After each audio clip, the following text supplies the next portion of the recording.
Partir plusieurs mois en 208 vannes à la découverte de la Grèce antique et de ses plages turquoises, c'est le défi qu'on s'est lancé. Avec ma copine Clémence, ça fait maintenant 3 ans qu'on parcourt l'Europe. 3 ans qu'on transforme nos voitures du quotidien en petits vans d'expédition. À chaque voyage, c'est une nouvelle aventure, une nouvelle découverte. Cette fois-ci, on a mis le cap sur la Grèce, un pays chargé d'histoire, des sites archéologiques qui te plongent des milliers d'années en arrière et des plages paradisiaques qui te donnent envie de tout quitter pour vivre ici. On n'est jamais parti aussi longtemps avec notre voiture aménagée. Est-ce qu'on va réussir ce défi? Est-ce qu'on va réussir à voyager et dormir aussi longtemps dans notre petite 208? C'est ce que tu vas découvrir dans cette série de vidéos.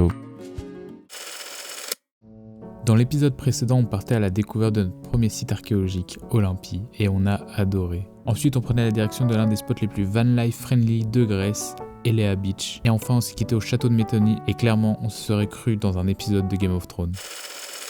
On est reparti sur Pylos pour chercher notre linge. Et du coup, il est 16h, on peut le chercher qu'à 18h. Et du coup, on en profite, on va dans un café, parce qu'en fait, ma batterie EcoFlow, je peux la recharger en moins d'1 heure. Et du coup, je vais la recharger parce que là, on est arrivé à 25% de batterie. Malgré les panneaux solaires, parce que là, je les ai pas trop mis en ce moment. Donc franchement, c'est hyper pratique, tu vois, elle fait que 7,5 kg. Donc je peux la transporter facilement. C'est la River de Pro si jamais tu la veux. Des gâteaux grecs, plein de sucre. Bon, ça y est, on va récupérer notre petite lessive. En Grèce, t'as pas vraiment le choix, c'est souvent voilà, une prestation où la personne elle fait vraiment tout à ta place. Il n'y a pas beaucoup de machines automatisées, comme on a plus l'habitude d'avoir au Portugal ou même en Écosse. Mais on aime bien du coup cette prestation. Donc on revient, on peut faire plein de choses pendant la journée et on revient, on a notre linge tout propre qui nous attend. On arrive au spot, là il va faire nuit. On a croisé notre premier chacal et franchement c'est exactement ce qu'on a vu en photo. Ça ressemble vraiment à un mélange de renard et un mélange de loup. C'était cool d'en voir un.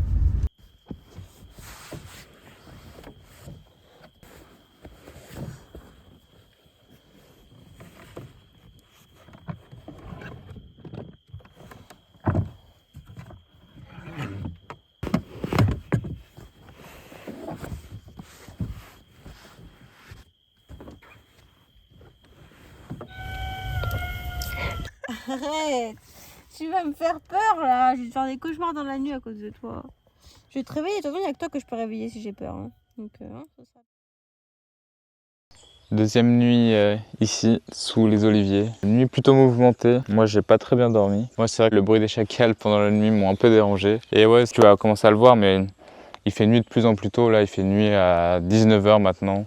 Donc nous, ça nous chamboule un peu nos habitudes de voyage. Il faut qu'on mange tôt, aux alentours de 18h, 18h30, si on veut pas manger dans la nuit noire. Il faut qu'on habitue notre organisme à manger plus tôt. Et aujourd'hui, le programme, il est assez simple. On va aller visiter notre première cascade. Après 3000 km avec Olympe, il est temps de faire un petit check des niveaux. Niveau d'huile, Correct. Liquide de refroidissement, il est entre le min et le max, c'est parfait.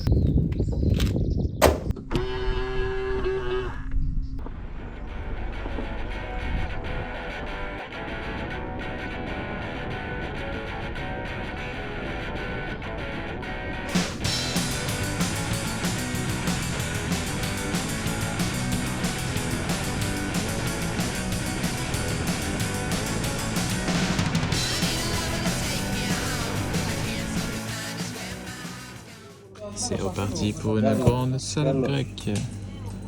Ah mais la portion de salade grecque à chaque fois. Heureusement qu'on n'en prend qu'une pour deux. Hein. Ouais, tu mets pas tant d'olives que ça. Cœur. Faut aller chercher les notes.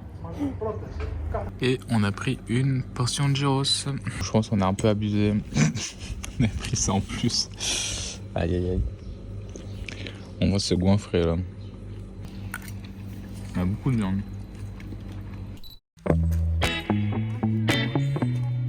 On est sur le chemin pour aller aux cascades de Polylimnio. Mais c'est bien parce qu'au moins on va être au frais cet après-midi. Parce qu'il fait très très chaud. Il faisait 30 degrés là tout à l'heure. Donc là on est déjà beaucoup mieux. Ouais, c'est déjà beau là. Voilà déjà une première petite cascade.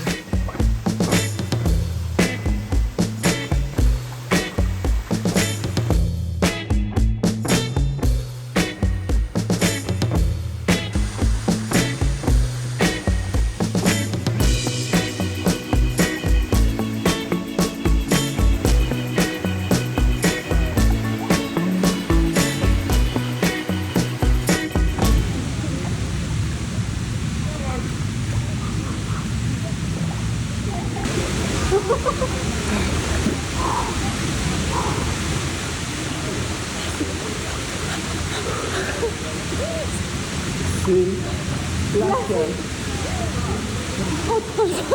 Allez, vas-y.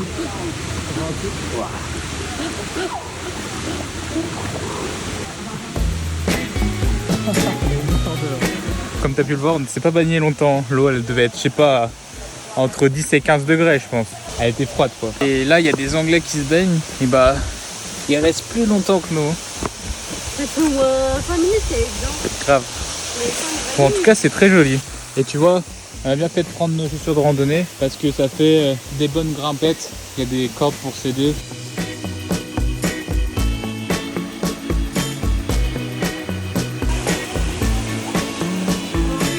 Ouais. Tu peux faire une boucle, mais sinon tu peux repasser par le même endroit. Donc nous, on va refaire en descente ce qu'on a fait. Là, c'est l'endroit un peu plus long et le plus abrupt, mais franchement, ça se fait bien. Tu pourras mettre en 1.5 vu la vitesse à laquelle je vais. Ça y est, on vient de finir la randonnée. Tu dois le voir, on a très chaud. Il est 10h30 et il fait encore 30 degrés. C'était chaud et humide dans les gorges, mais franchement, très beau à faire. On est lessivé. Et là, pour changer, on a retrouvé un autre spot. Et devine ce que c'est. C'est encore une chapelle. Allez, c'est parti.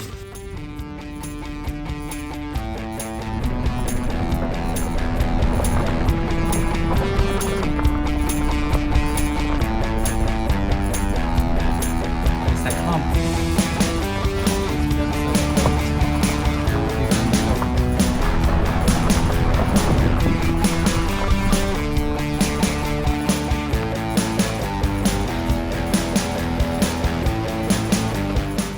Voilà le spot à la chapelle.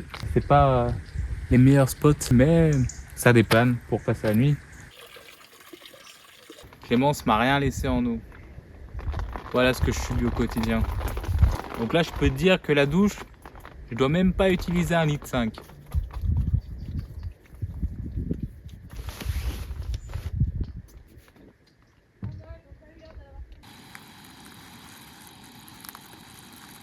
Pour ce soir, c'est pâtes à la sauce tomate et un peu pour la pimpée. Il nous restait des olives d'hier, de la salade grecque et on a mis aussi quelques poivrons.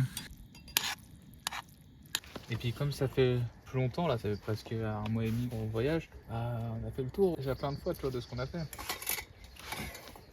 On a le droit encore à un magnifique concert de chacal. Allez, tous en chœur. Arrête, ça fait peur. Vite, on se dépêche, j'ai peur.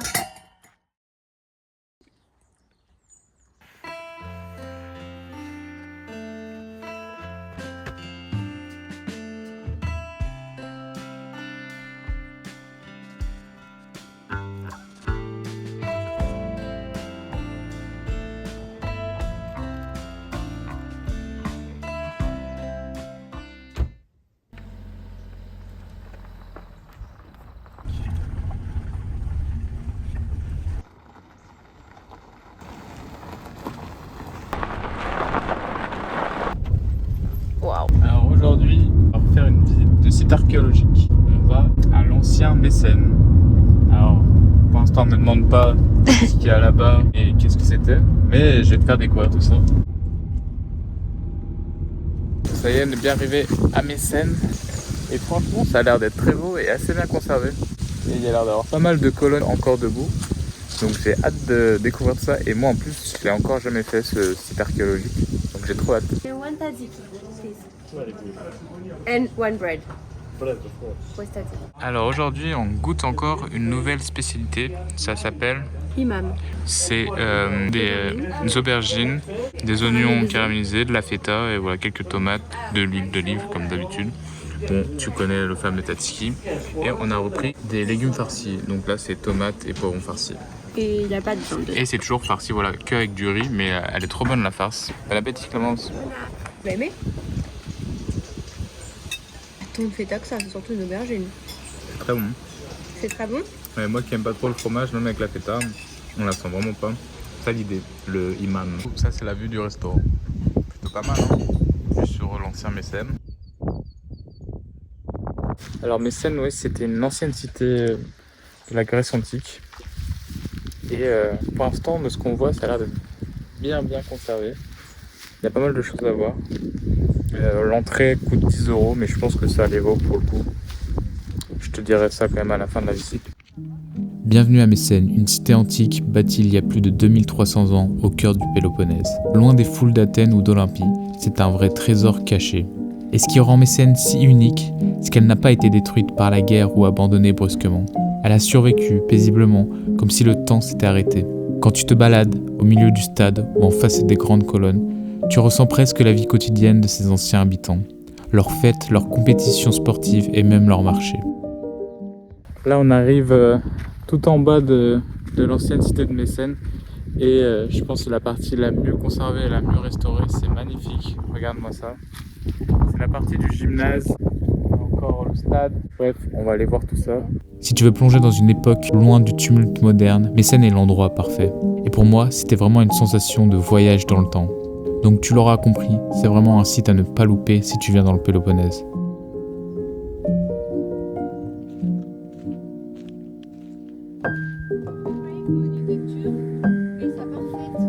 Elle est en pierre la porte, c'est mastoc. Juste de voir des ruines hyper bien conservées comme ça et d'avoir surtout des explications, ça te plonge vraiment dans une ambiance, je trouve. Là, je suis dans le stade, c'est immense. C'est trop bien parce que je pensais qu'on allait y aller avoir du monde, on est le week-end, on est samedi et en fait ça va. En fait l'endroit aussi est tellement grand qu'on ne se sent pas du tout avec plein de touristes, donc c'est cool. Clémence, c'est mon Sherpa là, pour que je puisse filmer. Bon, sinon 90% du temps c'est moi qui porte mon sac, hein. Faut un peu abuser. Bon, après 2 visites de cités grecques, on commence un peu à capter voilà, comment la vie était organisée. Il y avait toujours une agora, donc une place principale, avec plusieurs entrées. Toujours aussi un gymnasium, donc pour faire du sport. Pas mal aussi de piscines pour se rafraîchir. Et aussi surtout beaucoup de sanctuaires qui vénèrent plusieurs dieux. On arrive à l'entrée du site. Bon, franchement, les 10 €, ça les vaut clairement. Moi, je pense même par rapport à Olympie, j'ai préféré dans le sens où c'est encore mieux conservé. Après, l'histoire même de Olympie, vraiment quelque chose qui est resté dans le temps. Alors que Mécène, on entend beaucoup moins parler. Mais en tout cas, si tu veux voir un site archéologique antique bien conservé, clairement, viens ici à Mécène.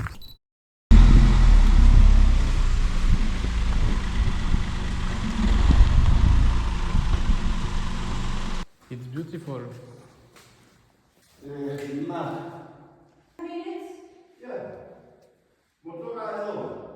Donc là, trop chaud, le monsieur nous a ouvert les portes de l'église byzantine. Je crois qu'il voulait vraiment absolument qu'on vienne voir l'église, donc on a dit oui direct. Elle date du 15e siècle. C'est écrit que c'est une des plus belles églises byzantines de la région. En tout cas, c'est vrai que de dehors, elle est très jolie.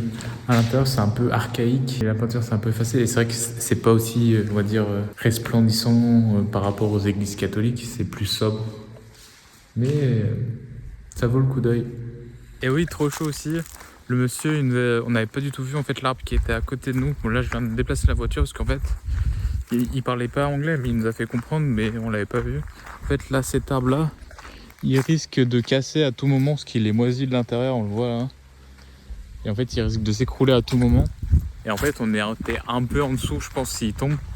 Donc au moins là, on s'est mis un peu plus loin. Heureusement, on n'avait pas encore mis le mode lit. Donc vraiment trop chou ce monsieur. Attends,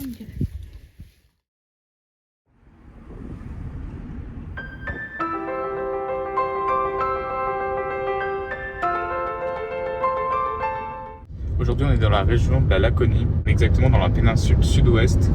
Et franchement, je te conseille vraiment de venir ici parce que c'est très joli. C'est dépaysant même par rapport à la Grèce. On n'a pas vu encore ce genre de paysage. C'est très montagneux et à la fois un peu désertique. La route est vraiment panoramique. Entre montagnes, vue sur la mer, c'est joli. Et en plus, tu as plein de petits villages assez atypiques parce qu'ils sont tous en pierre. Donc je pense que ça se fait voilà, en 1 ou 2 journées, tu fais tout le tour et t'en prends plein les mirettes. Par contre, ouais, le seul inconvénient, alors je sais pas si c'est le cas tout le temps, bon après on a quand même vu des éoliennes, parce qu'il y a beaucoup de vent. Donc, comme tu peux le voir, il y a de très belles plages ici, mais il y a trop de vent, pas envie de se baigner Bon, ce coup-ci, on est fin octobre. Je pense qu'en pleine saison, il ne doit pas y avoir grand monde. Enfin, il doit y avoir quelques gens, mais ça doit rester raisonnable. Et clairement, ça donne envie. Là, en plein été, sous 40 degrés, même s'il y a du vent, je pense que je me baigne bien. Ça fait vraiment une petite crique où tu as pied, je pense, assez loin et l'eau, elle est hyper claire.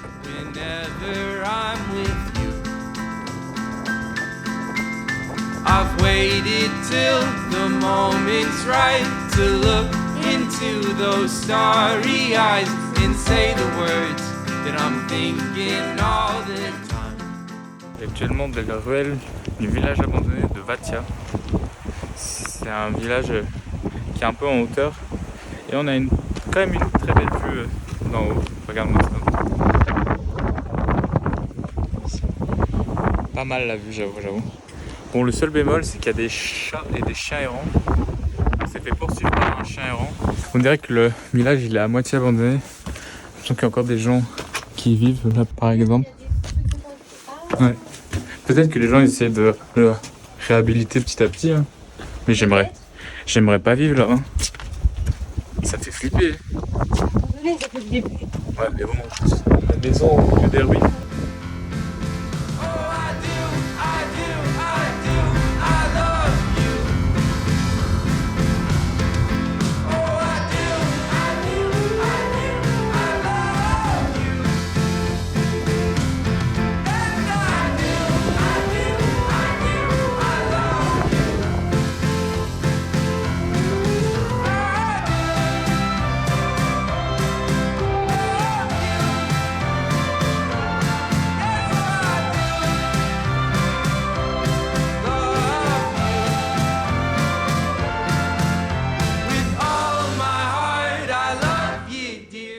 On le savait pas, mais en fait on s'apprête à faire une petite randonnée tout au cap sud d'où on est. Il y a un phare et en fait tu as une petite randonnée d'1h30 à faire aller-retour. C'est ce que tu vois là-bas au fond. Là les paysages qu'on a eus ils étaient vraiment incroyables sur la route. Franchement la fin de la route là, les derniers kilomètres entre Vatia et du coup le phare, splendide. Donc après comme je dis le seul inconvénient c'est que ça a l'air d'être vraiment un endroit hyper venteux. On le voit au paysage parce qu'il n'y a pas grand chose, on se croirait dans les Highlands en Écosse. C'est désertique quoi, il y a rien, il n'y a pas d'arbres, c'est tout sec. La seule divergence on va dire avec les Highlands c'est qu'il fait hyper chaud et qu'il y a grand soleil.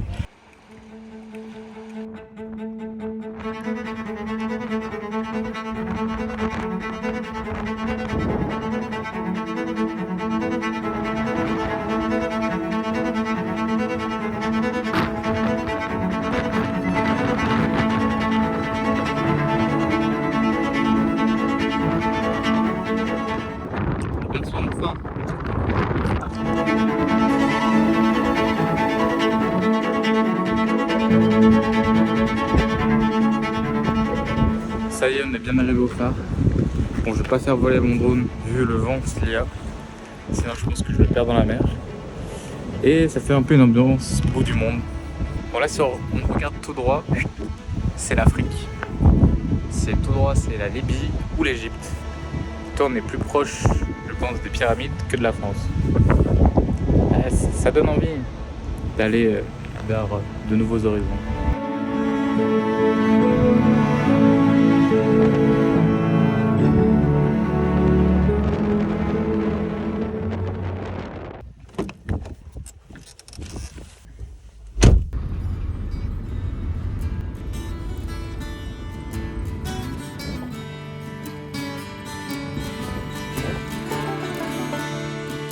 Là, je peux te dire qu'on a trouvé le plus beau spot de tout notre voyage jusqu'à maintenant.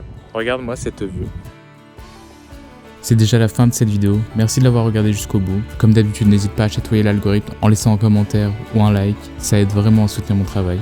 Merci encore et je te donne rendez-vous dans 15 jours pour la suite de l'aventure. Je te souhaite d'excellentes fêtes de fin d'année. Sur ce, prends soin de toi. On se retrouve l'année prochaine. Ciao.